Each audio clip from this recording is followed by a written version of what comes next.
In this video, guys, let's look at take profit strategies, some ways to take profits in a trade that's going in your favor. Stick around.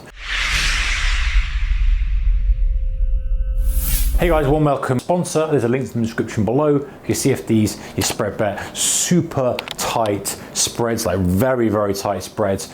Decent platforms, ones you know like MT4, C-Trade, which you may not be familiar with, that's well worth looking at. Check out a demo, go and have a look, bookmark them if you're not ready now, but you know, they are a good broker that's trusted by many guys on the channel actually as well, and there's some good feedback and great feedback, and of course they're regulated. So go and check them out, link in the description below. Right, so you've got a trade.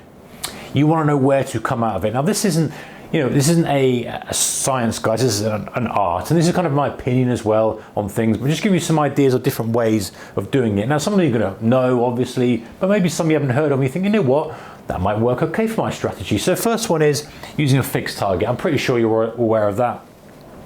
You're in at 90, your target is 100, it hits 100, you're out. It's a very simple kind of here to here, point to point trade.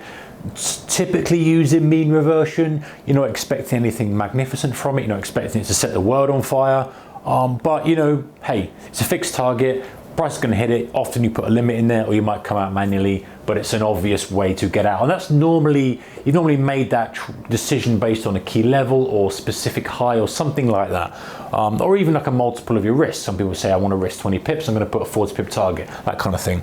The other thing is to judge price at a fixed level. So rather than it being a binary event, this is kind of a bit more my preferred way of doing it, and this is kind of where I guess price action reading experience comes in a little bit more. As the price gets to a level, what am I going to do with it? I'm going to see how it responds. If it's like ripping through a level off the open and holding above, then maybe I want to give it a bit more room. If it's kind of struggling off the lows and it's kind of grinding up and creaking and just hitting it, then maybe, I want to take it out. So you're judging the quality of the move and judging, deciding, should I say, whether to take the trade off based on the quality of the move, the price action of the move. So that's another good way of doing things, is kind of judging it. Now, just a little caveat here, guys. If discipline's an issue for you, you feel like you kind of give stuff room, they don't, or maybe you kind of just getting started and getting going at trading, then use a fixed stop. Use a fixed level, and don't kind of try to give yourself too much load, just cognitive load. Just try and work on the entry first, have a fixed target, and play that game. Third thing is scale out into price momentum. Another one of my kind of favorite ones, under the right conditions. This isn't always present in every condition. Sometimes price will be sluggish and slow, but if you have that explosion in momentum, often you want to take advantage of that, and you want to scale out into that momentum. So you want to take a little bit off, take a little bit off, take a little bit off, and use that momentum and force and power to your advantage. And again, this doesn't happen all the time. It's not going to be on every trade you take. Some trades are not going to do this, but if you can utilize the power of this momentum and the urgency of the supply-demand imbalance to your advantage, then you can come out of the trade. Now, I've mentioned scale here because I'm a big fan of kind of using that as a scaling technique. It's like, okay, wow, we've had 2 or 3 days of momentum from a swing trader, and we're pushing at highs on day 3. I probably want to feed a bit out into that. Don't want to take the whole position off because the momentum's right, it's going in my direction. I don't think I can pick the top, but I definitely want to use it to my advantage and scale some out. So scaling out into price momentum is a good one. 4 is trailing exit. So again, for me as personal, I don't trail something straight away. I use a hybrid. I want to have a level. I want to maybe scale some out of momentum. I want to see how the price hits a level. I want to see where it goes, how it acts, see if it does a reversal pattern, that type of thing. But once perhaps I've got a few scales done, then I might go, right, okay, let me scale and exit on the last patch. Let me see how it performs. I don't know how far it's going to go, so I might start to drag my stop up below lows. I might want to use a moving average. Any of those scaling strategies, and we've talked about this before. There's a video that's coming up. If that's not coming up, it's either been uploaded, guys, or it's coming up very, very shortly. So make sure you subscribe if you're interested in kind of how we can scale and exit, some different ideas from that. So trail and exit, not a bad one to do, but only I feel personally when you've got some in the bank, when it's moved and it's kind of a lot of cushion there and it's really chugging on nicely.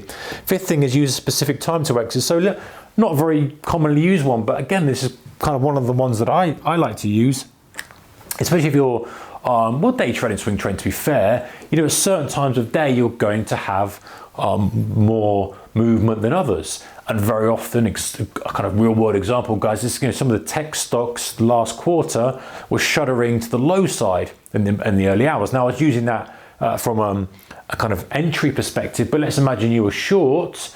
You could utilize the first hour and say, I'm going to come out after 30 minutes because I know, statistically speaking, looking back on the patterns of the market, this is when we get the low of the day, or this is when we get the high of the day. So you start to align with the structure of the market. You look back and you go, hey, do you know what? This seems to be getting a high at midday very often, or this seems to be pushing into the close. So I'm going to wait and close my position right at the end of the day. And that's something to do as well. If you kind of have a day trade on, you feel like you've got the low, you feel like you've got a double bottom, it's starting to come up, you might go, you know what, I'm going to come back in the afternoon and I'm going to close it right before the closing bell. That's it. That's all I'm going to do. I'm not going to look at targets. I'm not going to look at this. I'm not going to look at that. It's just a very specific time that I'm going to close it. Another one very quickly might be, hey, very often you get a noon push up. So the market might push up into midday, do a high and a rotational type day and then back off. So you might say, you know what, I'll just come and I'll just close a trade at noon. I don't care what price it is. I'm either stopped out or I'm closing my trade at noon. That's a good way of looking at things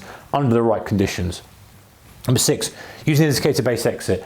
Not a huge fan of this, but I see why people would do it. Example would be, okay, you could say like a moving average cross and some of those more traditional ones that you probably spring to mind, but even stuff like a stochastic. So, okay, I am going to stay with this trade, long trade, whilst the stochastics are overbought. As they come off an overbought condition, I'm going to close the trade. So it's an indicator-based trade, not just price. This is fine. I think it's a binary event. It's like, okay, whilst the stochastics are overbought, I'm going to stay with it. If they drop off overbought, I'm out. It's very simple. It's very easy to understand. How effective is it? I don't know. Let me know. If you use an indicator-based exit or you try it, then try it out. Let me know. Come back in the comments section. Say, hey, Mark, I tried an indicator-based exit.